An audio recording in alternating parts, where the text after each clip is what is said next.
What's up guys and welcome back to Moaning. If you guys are new here, then what is up? My name is Erica. Hey, how you doing? If you're into the history of the ancient Greeks and the Romans, maybe you're just into the mythology, and maybe you're just here because you enjoy literature, ripping out your heart and stamping on it. Well, then this is not only the video for you, unfortunately that is my intro, but this is not only the video for you, this is also the channel for you. You guys are going to want to hit that subscribe button and the bell icon so you know every single time I post in the future. But on topic of today's video, and as you can see from the title, we're going to be discussing Book 4 of Virgil's Aeneid. So if I could summarize Book 4 into one sentence, it would just be that Dido meets her tragic end. Now, I would normally take this chance to tell you my personal opinion. I would normally take this little intro opportunity to tell you what I think of the book, or a funny little quip or something like that. And I want to take this chance right now, actually, to say two things to you guys who are watching this. Maybe you're new to the channel, maybe you're returning, maybe you watch the rest of the series.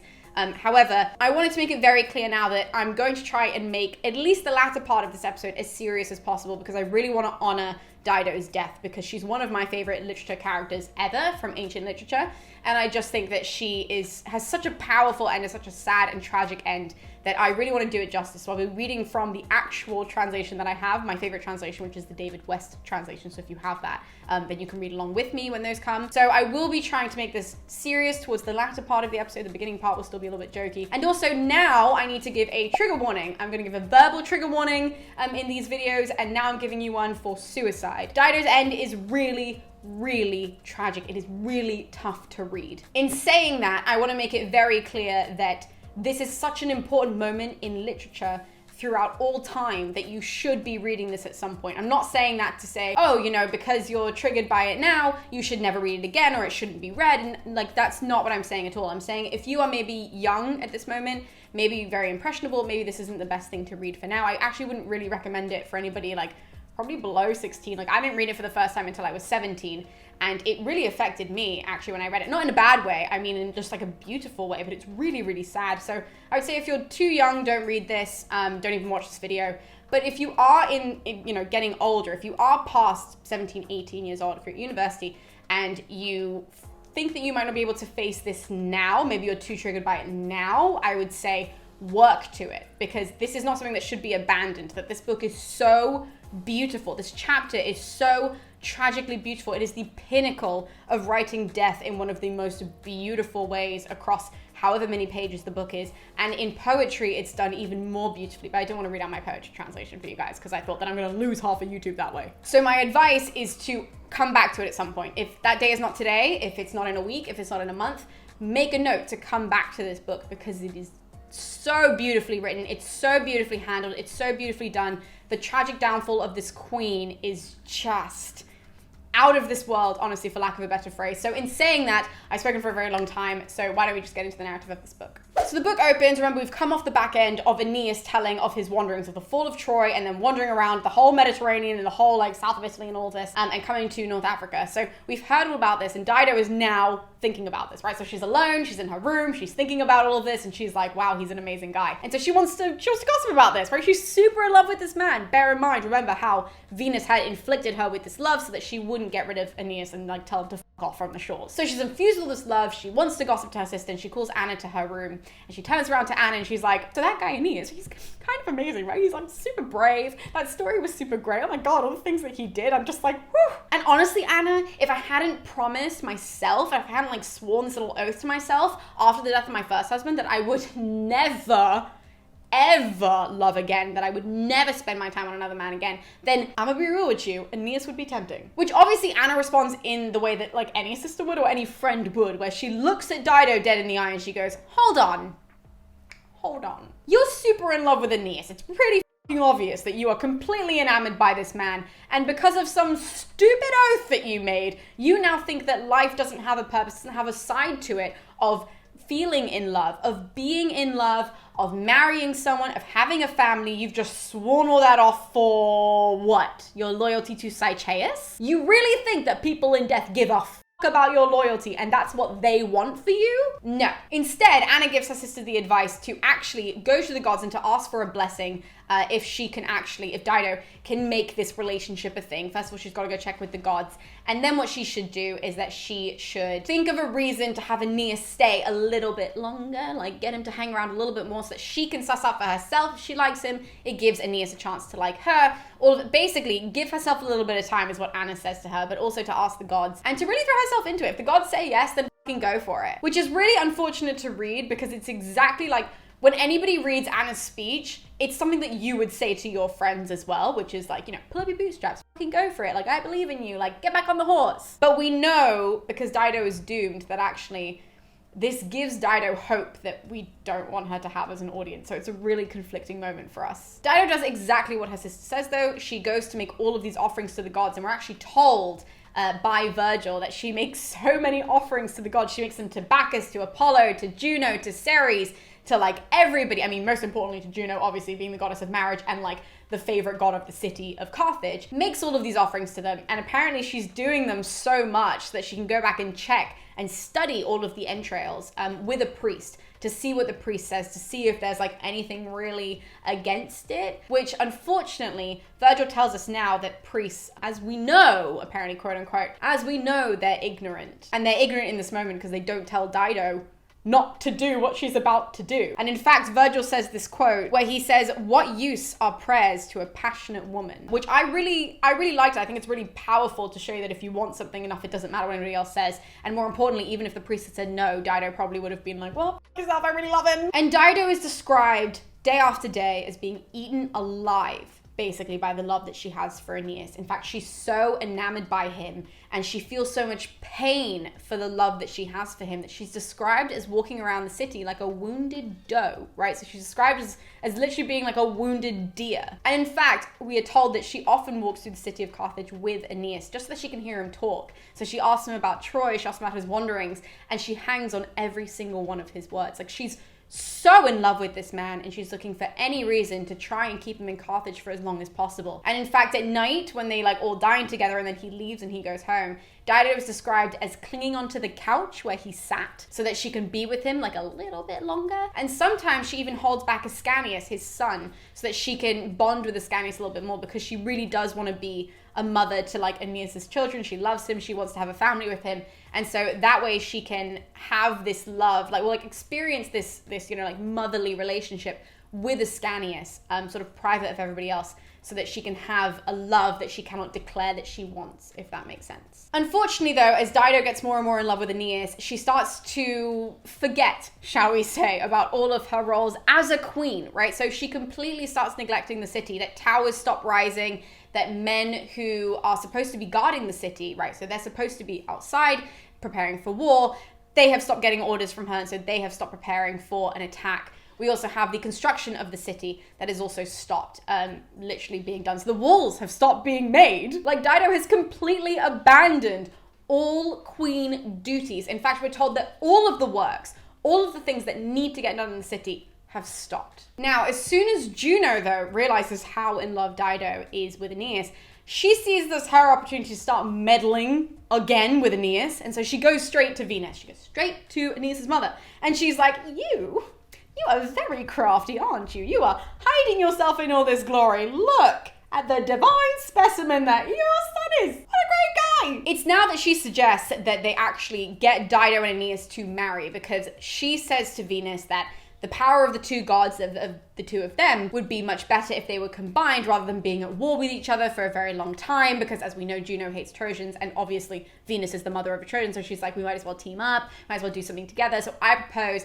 that I get them to get married, and therefore the both of us can rule over them together. We then have peoples that are aligned, and not only that, but then we can hand over Dido to a Trojan man. We can have her get married. That will be great. We'll have her in a relationship. And she says a really powerful line right now, actually, which is a really dark line, that she says she will hand over Dido as a slave to a Trojan husband, and Dido will then give up her Tyrians as the dowry to them. So Juno is like saying all of this, but not in a positive way, right? She still wants to make everyone's life miserable, mainly Aeneas's. But what's important about this is that Juno has no idea that Venus has already gotten involved, that Venus is the reason why Dido is so in love with Aeneas. And so she kind of laughs, but she looks at Juno and she says, who would be so insane to reject this offer? Thank you so much. Like, oh my goodness, I feel like we can be sisters again, even though they're not like actually sisters, just to clarify, but you know, they can have that energy, that sisterly energy. How adorable. But I do feel like it's important to note, it's like not me, that I'm actually at the mercy of the fates. It's the fates who have decided what Aeneas is going to do. I'm just sort of helping him along the way. And also, I don't think that Jupiter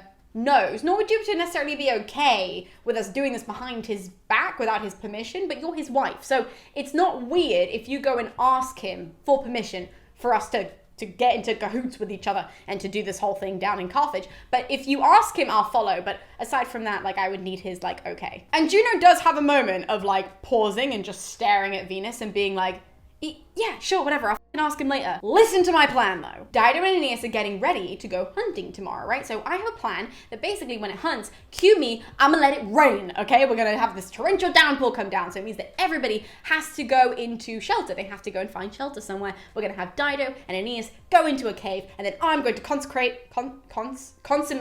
I'm gonna make a marriage happen between the two of them. And then, ta-da! That's the extent of my plan. How does that sound to you? Which again, Venus just nods and she smiles because she knows that Juno only knows half the story and she doesn't really know what is actually going on. She also is aware, and this is very important, that Venus is described as being aware that Juno is only doing this not because she likes Venus, that she's doing it because she wants to delay the founding of the future Roman race. She wants to delay this whole going to Italy thing and Aeneas being successful. And so Venus can also see right through her in that respect, that she knows that Juno is not doing this because she wants to team up and she wants to be friends. Juno is doing this for herself and for selfish reasons. Now the next morning rolls around and everybody goes to this hunt, right? So Dido, Aeneas, a bunch of attendants, even Ascanius, right? His son goes with them.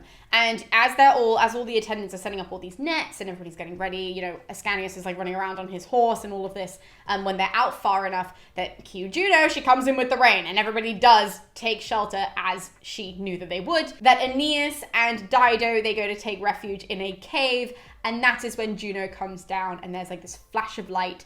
The heavens and the earth are witness to this marriage that's happening in the cave. In fact, the nymphs are described as wailing in this scene. And Virgil tells us that this is now the beginning of the end for Dido. This is the beginning of all of her sufferings, that this is from this point, it just gets worse and worse and worse for her. Now, what I think is really brave about this scene is that even when they leave, Dido doesn't double check with Aeneas if they are married. She just sort of takes it as like, well, we were both there. I'm pretty sure that he feels the same way. We'll find out later that he is not on the same page. I'm laughing because I'm nervous. But anywho, we now cut to Rumour, and Rumour in this book is described as being very bird-like. So Rumour's personified, very like gross character, goes through all of the Tyrians and tells the Tyrians that now Dido has taken Aeneas as a husband, that now they are completely enamored with each other, that they have completely neglected their duties, and they are basically living as slaves to lust is how they are described and how Rumour tells all the Tyrians. And so it goes through the whole town, goes through all of Carthage, everybody hears about this, and then that's not enough for Rumour, basically, that she wants to cause more and so Rumour then goes to the rest of the African tribes and the rest of the African kingdoms to tell them that Dido is now married, which is important because Dido had kind of rejected everyone. She had. So prior to this, Dido had rejected everyone's hand in marriage. Remember how she said that she was, not going to be in love and not going to get married after the whole Lycaeus incident? She meant it. So everyone, even in Tyre, like before they had moved to North Africa, she had rejected every single man there. All of them, the Africans, came to her and they were like, I'll be your husband. If you want to settle here, that's fine. You can marry me and be a part of my kingdom. And she was like, no. So you can imagine when Rumour hits one of these kings, who's called Iarbas, hits Iarbas, and he is not happy, to say the least. In fact, he runs straight over to start praying to Jupiter and he goes, what the f*** is this shit about? Okay, well, he doesn't actually say that. What he actually says is that he says to Jupiter that she should feel so lucky because it's the Africans, it's people like him who allowed her to settle and to found her little city, is what he literally describes it as. That he is very condescending in this speech, but he's saying that, they gave her everything, that she had no trouble coming to Africa, she had no trouble setting up her new city. They gave her that part of the shore, and they all, not only him, but they all offered her their hands in marriage so that, she could be more secure in Africa. They were really trying to help her, and she rejected all of them. And he says that now it's basically a fucking joke because now she takes the husband of a Trojan, of a second Paris? I love that description of Aeneas, that he's the second Paris. Happens multiple times, but when Iarbas says it, I'm like, oh, there's just some juice there. Now, Jupiter does hear this. Jupiter does hear his prayer, and obviously, Juno has not gone to ask him permission to do this. So Jupiter has no idea what he's talking about. And he sees this happening, he hears the prayer, and then he sort of averts his gaze to look over at Carthage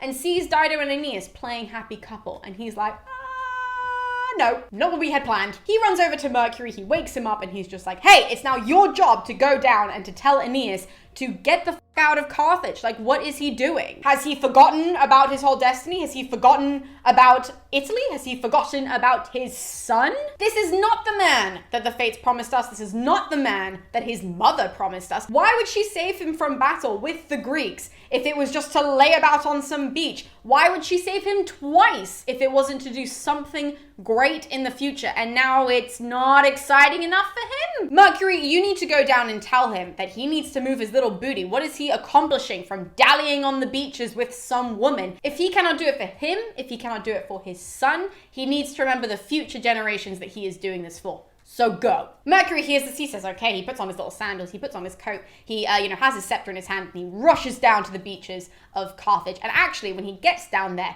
he finds Aeneas, and Aeneas is now, like, he's basically a builder in this scene, where he's gone and he's like sanding down some rock on the walls, he's like helping out with building, very slow building in the city, because remember, they've like abandoned all of their duties as a royal couple in the city, which is questionable. Mercury finds him there, and Mercury just relays everything that Jupiter says. He just says it again. And Aeneas is taken aback because he knows that it's a god talking to him. And when Mercury finishes his speech, he just leaves, right? He just f***s off as gods do in this book. And Aeneas is left there completely shocked because he's reminded of why he stopped there in the first place. He's reminded of what the whole journey was in the first place. And so he does have a moment where he stops and he just really badly in that specific moment wants to leave Carthage. That if it was up to him, he would have gotten in the boat and just left. But because of Dido, because of what he's going to leave behind, he has a little mini debate with himself about what to do.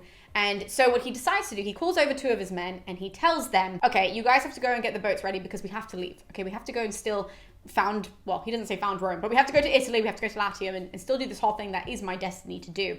But don't tell anyone because I have to go and tell Dido and I want to tell her myself and I don't want her to hear it from anybody else. Now the two men are obviously far too happy to carry out these orders. They are thrilled to hear they're going to go back on this like whole adventure to go and found this future race and to go and found a new Troy. And so they leave and they tell the other men. And Aeneas turns to go and walk towards the palace to go and tell Dido. But unfortunately for him, two things happen. One is that Dido's a woman, she's a smart woman. So she immediately knows that shit has gone down. She has a gut feeling something's not right and she goes, I think Aeneas is up to something. The second thing that happens is that actually rumor beats Aeneas to the punch. So actually rumor brings the news of what Aeneas has planned to Dido before Aeneas can actually get there. So we have to give Aeneas points that he goes to go and tell her. Privately, he's going to go find the moment. He's going to go and break it to her gently. But rumor gets there before he does, literally as he's walking there. And so by the time he approaches the palace, Dido's really fucking riled up. In fact, she's raging. The first thing she says to him is she goes, "You traitor!" Which I love. I think it's such a strong opening from Dido. But anyway, she continues. Were you even going to tell me that you were leaving? Don't you love me anymore? What, are the boats already ready to go? Even though there are winter storms, why are you in such a rush to leave? Are you running away from me? Did you give a second thought to me? Do you not remember how you gave me your right hand? Do you not remember how we got married? How that whole thing happened? How we are now in a bond? We are now in a union. You just forgot about that. It's because of you, because I've spent all my time with you, that I have completely lost the trust of the Tyrians. The Tyrians don't trust me anymore. They don't like me anymore. I don't trust myself. And now my guest, since I can't call you my husband anymore since you're leaving, now my guest is just going to leave. And I don't even have a baby Aeneas to run around here. I don't have a little Aeneas to run around the palace to remind me of you, to remind me of the love that we shared. Now you're just going to leave and take everything with you, of yours and of mine. It's an incredibly powerful speech. She ends off by saying that she feels lonely and she feels betrayed by Aeneas. And Aeneas really struggles to hear, especially that last line from her. And so he's actually looking down. He doesn't make eye contact with Dido the whole time. And even when he starts to speak, he doesn't look up to meet her gaze. So Dido looks away from him, which if you think about it, this conversation is really odd because neither of them, Dido yells at him looking at him. he's not looking at her. And then when he starts to speak, she can't even look at him, but he's not looking at her. So they never have this like eye contact in the conversation that they so desperately need, because there's so much emotion. And what's even worse, you guys, is that Aeneas' response, I think, is one of the most brutal responses and non-emotional responses, considering Aeneas is actually quite an emotional character. So what he does is, without even looking up to Dido, he says, look, I understand. You have done so much for my people. I'm not discrediting that at all. Like, you've been an incredible queen. You've been an incredible host for all of us. And I don't want you to think that I don't think that. Like, I know that. But I also don't want you to think that I do everything with deceit, because I haven't done anything in deceit. Like, I've really loved you and I've really wanted to be here and I've wanted to help you in the way that I have. But we're not married. I don't remember that happening. I don't think that did happen. And actually the fates are kind of the ones who are telling me to leave. It's not a case of us getting married and then me abandoning you. We weren't married, and I'm not abandoning you because fate has decreed that I need to leave. Fate is telling me to go. That fate has told me that my priorities were Troy, which has now gone to so the next priority is to found a new city for the Trojans, a new Troy. It's just, that's it. And then underneath that is my son. So I need to secure this for my son and for the future generations. And you, of all people, should be able to understand this, because you did the same thing for your people. You left Tyre when it got too dangerous. You took your people to a new place. Nothing distracted you from it. You were so set on what you were doing, and you created this great kingdom. So I know you understand. He ends off by telling her that it's not of his own will that he wants to leave, and he doesn't want her to make this harder for him than she has to. And then it has to be for both of them, because it is really hard for Aeneas, and he does hit that home right now. Dido's not looking at Aeneas, as I said, the whole time he's speaking. And finally, to look back at him, she like rolls her eyes and she looks back at him and she goes, oh, okay, so now we can't trust anything, basically, because you're saying that the gods and the fate decreed it. So it doesn't matter that you came to these shores and you were lost, so I helped you. It doesn't matter that I took you in when you were, you didn't have a home. No home, I took you in. You were lost, I helped you find your place. Not only that, but also you lost your men. Did I not find them? Did I not reunite you with them? Didn't I do all of that for you? But now, because Mercury has come down, supposedly the messenger god has come down to you and said you must leave, then now you're just going to leave? Fine then, off you pop. Found your little Italy. She ends her speech here by saying like the most petty thing, but it's a little funny. This is a really, really dramatic scene, but it's a little bit funny because she basically then ends this by telling Aeneas that she hopes he then is going to be on beaches in foreign lands and be calling her name because he misses her so much and he still loves her so much and he's like tormented by his love for her. And she's praying that this happens to Aeneas. And above all, she's going to haunt the shit out of him when she dies. She's like, I'm probably going to die before you. I know I'm going to die before you. I know what the future holds for me. So that's what's going to happen. And when I die, I'm going to come back and make your life a living hell. And I'm going to make sure that you're punished. I'm going to make sure when I'm down in the underworld that shit's going on up here and I'm going to hear about it down there and I'm going to laugh because you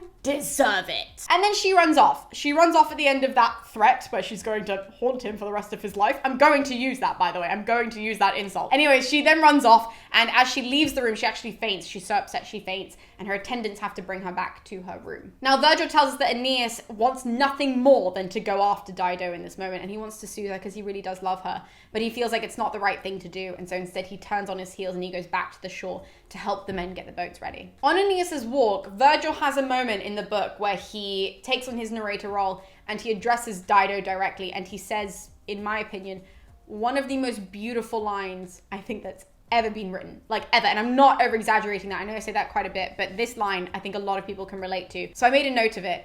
And he looks at Dido, who asks how she is, and then he says to her, love is a cruel master, and there are no lengths to which it does not force the human heart. And that is on line 413-ish, around there, if you guys want to go and find it. And I just think it's such a beautiful little moment, commentary of what love is. And so I just wanted to share that with you guys because I'm a nerd and I like doing that. Anywho, Dido, obviously totally fucking distraught by the conversation and the fact that Aeneas has not come after her, has not tried to make amends. Think about it. He did not even acknowledge that they were married. And you know that she hung on that, right? She hung on the fact that she has thought in her head that they were married and they were going to have this like great relationship, this great love. Remember that she had sworn off love. This is the first man since Lycaeus that she has opened up her heart to. And he essentially, without even looking at her, tore out her heart, stomped on it, and walked away from her. So she's up in her room and she's looking out to the shores, and she can see Aeneas and his men getting the boats ready. And she calls her sister Anna to her room, and she tells her to, look out at the boats and look out to where Aeneas is. And she says to Anna, I need you to do one last thing for me. I need you to go down and to buy me some time. Tell him that I'm not begging him to stay married to him. I'm not begging to marry him, whatever it is that he thinks. I just want a little bit more of his time. Tell him that I wasn't at Aulis, so I didn't send ships against his city. Tell him that I never sent ships against Troy. I never fought against them. I've never wanted what's bad for Aeneas because I've loved him this whole time that I've known him. I thought he was this great man this whole time. And so please let him know. And I don't know why that he's not trusting me and why he's not listening to me. I just want his time. And it's so sad because even though Anna hears her, even though Anna acknowledges and is like, yeah, I'm going to go try my best, we hear that the fates forbid it. That even though everybody's hearing all that Dido wants is time from Aeneas, everyone knows that that's not going to be the case. We as the reader know that that's not going to be the case, and it's hard. It's in this moment, I'm also going to rehash this little trigger moment because it's in this moment that Dido starts trying to plan her own death, right? She knows that she's going to die and she knows that that's the only way for her. There's nothing else left for her here. In fact, Virgil tells us that up until this point, there have been a number of really bad omens that she's been trying to ignore, and she didn't tell anybody about the bad omens. So one of them was that when she was making the sacrifices, the milk that she had turned black. So that's obviously not a good sign. Also, when she was making libations, when she was pouring out libations to the gods, that the wine turned to like a really thick, bloody gore instead of it being wine. So that also spooked her. And the last one that is really terrifying was that in her house, she has this like shrine to her ex-husband, to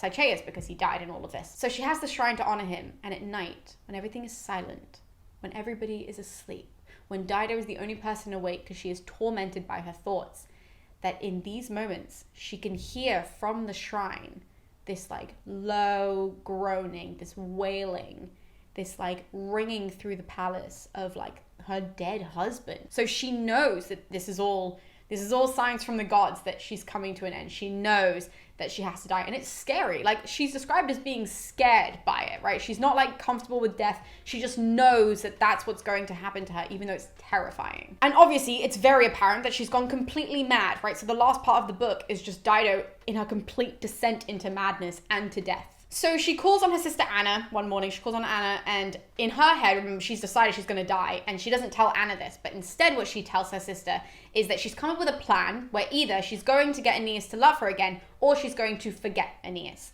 And so what she wants Anna to do is to start building a pyre to gather all of the stuff of Aeneas's or of theirs in the palace, so including their like shared bed. So gather all of that stuff to put it on this pyre. And they're going to do all of this ritual and praying and all of this sort of stuff to either get rid of him, or again, he's going to realize how much he loves her. So that's what she's had this idea of. Like, she even has all of these herbs that she's had brought in, these love herbs and things like that. And Anna's more than happy to oblige to do that because Anna doesn't know that Dido is actually planning her own death. So the pyre is built, and when the pyre is finished, they have a whole ceremonial moment where Dido comes out with all these garlands and she hangs them up, and there are all these priestesses making offerings to the gods and everything. And yeah, they just have this whole little procession. They don't set it on fire yet, but things are being prayed to and everything. So everyone really does believe that Dido is just doing this as a way to rid her of Aeneas. But that night, Dido is still so tormented by everything. She is so tormented by her thoughts and by her love for Aeneas. And she has a monologue in this moment. Not the monologue I'm going to read. I'll read one in a second. But the monologue that she has right now is basically her turning over in her head what she's going to do, because she knows that she can't go back to the Africans. Like, she knows that she has to die. As I've said, she's sort of come to terms with it, but she's still really scared by it. So she's still having these moments of resistance to her fate. And so, well, it's not really her fate, but she's having resistance to her decision. So she's sort of turning over her mind. Am I going to go back to the Africans? But I've already rejected them. I have nothing else to do. I have nothing else left here. By the end of her speech, she gets so riled up that she's screaming. So Virgil actually leaves us with this screaming image of Dido and then cuts to the beaches where Aeneas is and his men are there. And they're all sleeping very calmly. So it's a complete contrast to what's going on with Dido in her room at this moment. And he's on the beach. He's sleeping, and Mercury comes to him in a dream and basically says, "What the f*** are you still doing here? Get up, get on the boats and sail." Which Aeneas wakes up with a start. He wakes up all of his men and he goes, "We have to get on the boats and we have to leave, like now. Like yesterday, preferably." And all the men are super excited by this, and they all get on the boats and they all sail off into the sea. Now, in the morning, Dido wakes up and she looks out her window, because eventually she got to sleep. And she looks out her window and she can see Aeneas's boats on the horizon. Well, not quite on the horizon, but they are sailing towards the horizon. And that's when Dido has a very, very famous speech, because she realizes then that Aeneas has left her. There's no chance of getting him back. She has no future where she is, and now she's really starting to accept death. So I'm going to read what she says verbatim from my favorite translation, which is the David West translation. It looks like this. So if you happen to have the David West translation with you, it is page 86, because this is in prose. It's not written like poetry. So you can read along with me. If not, then you will just have to listen to me. But it is actually starting on line 591. So Dido sees the ships leaving the shore. And she has a moment where she beats her breast 3 times. She starts tearing at her hair and she starts screaming. And she says these words. "O Jupiter, will this intruder just go and make a mockery of our kingdom? Why are they not running to arms and coming from all over the city to pursue him? And others should be rushing ships out of the docks. Move! Bring fire and be quick about it. Give out the weapons. Heave on the oars. What am I saying? Where am I? What madness is this that changes my resolve? Poor Dido, you have done wrong, and it is only now coming home to you. You should have thought of this when you were offering him your scepter. So much for his right hand, so much for his pledge, the man who is supposed to be carrying with him the gods of his native land, and to have lifted his weary old father up on his shoulders. Could I not have taken him and torn him limb from limb, and scattered him into pieces and into the sea? Could I not have put his men to the sword, and Ascanius too, and served his flesh to his father's table? I know the outcome of a battle would have been in doubt, so it would have been in doubt. Was I, who am about to die, afraid of anyone? I would have taken torches to his camp, and filled the decks of his ships with fire, destroying the son and the father and the whole Trojan people before throwing myself on the flames. O heavenly son, whose fires pass in review all the works of the world. And you, Juno, who have been witness and party to all the anguish of this love, and Hecate, whose name is heard in nightly howling at crossroads all over our cities, and the avenging furies, and you, gods of dying Dido. Listen to these words. Give a hearing to my sufferings, for they are great, and heed my prayers. If that monster of wickedness must reach harbour, if he must come to shore, and that is what the fates of Jupiter demand. If the boundary stone is set and may not be moved, then let him be harried in war by a people bold in arms. May he be driven from his own land and torn from the embrace of Iülus. May he have to beg for help and see his innocent people dying. Then, after he is submitted to the terms of an unjust peace, let him not enjoy the kingdom he longs for and the life he longs to lead, but let him fall before his time and lie unburied on the broad sand. This is my prayer. With these last words, I pour out my life's blood. As for you, my Tyrians, you must pursue with hatred the whole line of his descendants in time to come.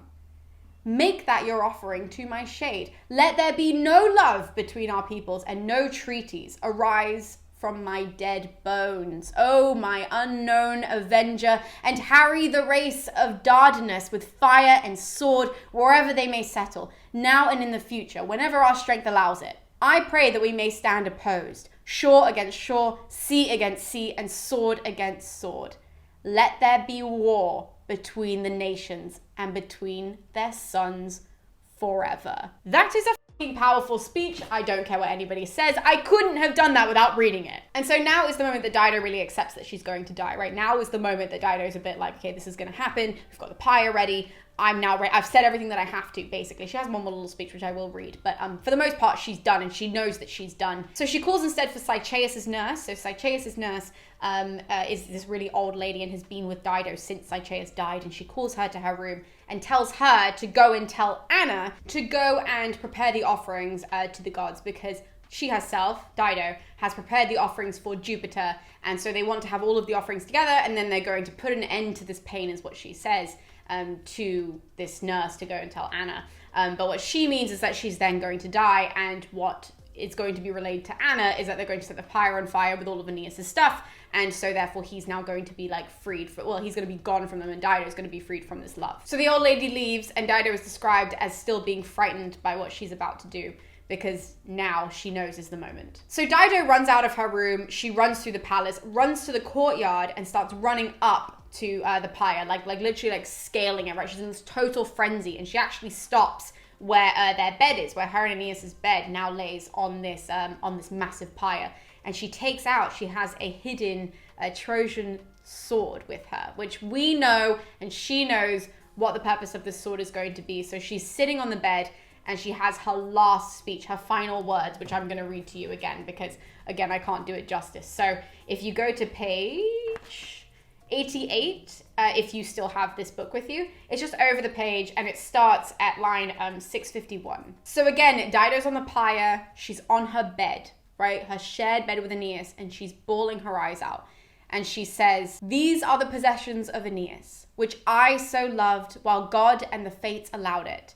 Let them receive my spirit and free me from this anguish. I have lived my life and completed the course that fortune has set before me. And now my great spirit will go beneath the earth. I have founded a glorious city and lived to see the buildings of my own walls. I have avenged my husband and punished his enemy, who was my brother. I would have been happy, more than happy, if only Trojan keels had never grounded on our shores. We shall die unavenged, but let us die. This is how it pleases me, to go down among the shades.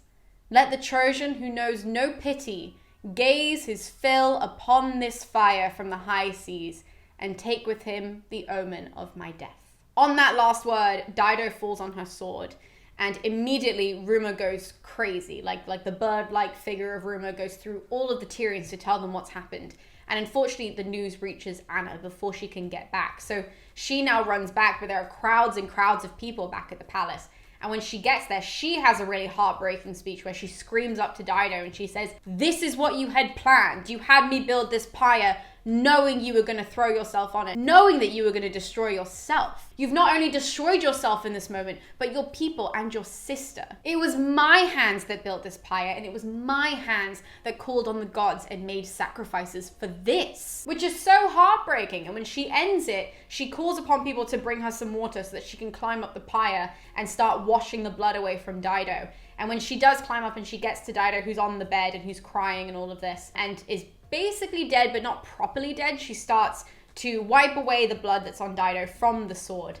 And Dido tries to breathe out again. She tries to say something to Anna, and she can't. She has no words to do that. And in fact, we get this really awful description of Dido trying to get up on her elbow so that she can face Anna. And she tries 3 times and she fails 3 times. Now, something that you need to know about the ancient world is that death is obviously inevitable, and everybody was much more accepting of death. They were much more aware of their mortality in the ancient world, according to the literature anyways. They were all very, very aware of that. But when it came to taking your own life, that was not decreed by the gods, supposedly. That was you taking fate into your own hands. And so it means that it's not really accepted in the ancient world. It wasn't really a good thing to do in the ancient world necessarily. There's obviously a little bit of leeway with that. I can't speak very specifically because then this video will be too long, but as a general religious rule, if you're not being like condemned to death by the court or anything like that, if you take your own life in this way, it was a really troublesome thing for the ancients to understand, because again, it's about taking fate into your own hands, and mortals shouldn't have that much power. So when Dido is dying, she's kind of stuck in this limbo where Proserpina, so Persephone, the queen of the underworld, she hasn't taken down Dido's soul. So she's in this weird limbo where she's really struggling, and she's kind of spluttering breaths, but her death is taking a really, really long time. And Juno watches this, and she feels so bad for Dido. Like, she feels so terrible that she played a part in this, that she sends Iris down to help out this process of her dying. So Iris goes down, and she appears in front of Dido, well, on top of her necessarily, because Dido's sort of lying down. She appears on top of her, and she tells her that she's going to cut a lock of her hair and bring it down to Proserpina so that she will accept her soul into the underworld. Because bear in mind, nobody was ready to take her down to the underworld, so she's sort of in this limbo again.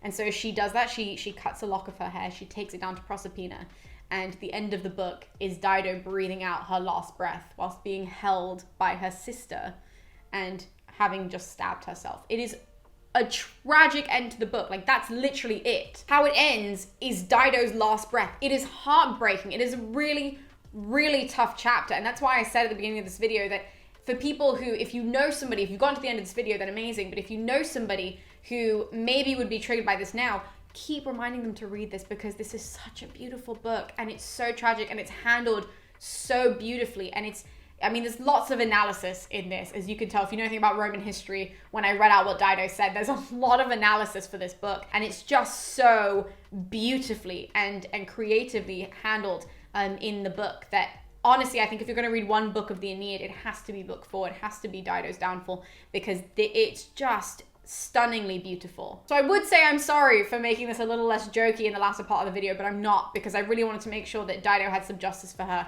and I really wanted to make sure that you guys also understood the gravity of this situation. I tried to do that in the Iliad as well when Patroclus died, so I wanted to do that now because I prefer Dido to Patroclus. So I really wanted to make sure that that I really conveyed that in my video, rather than just making it jokey and entertainment based.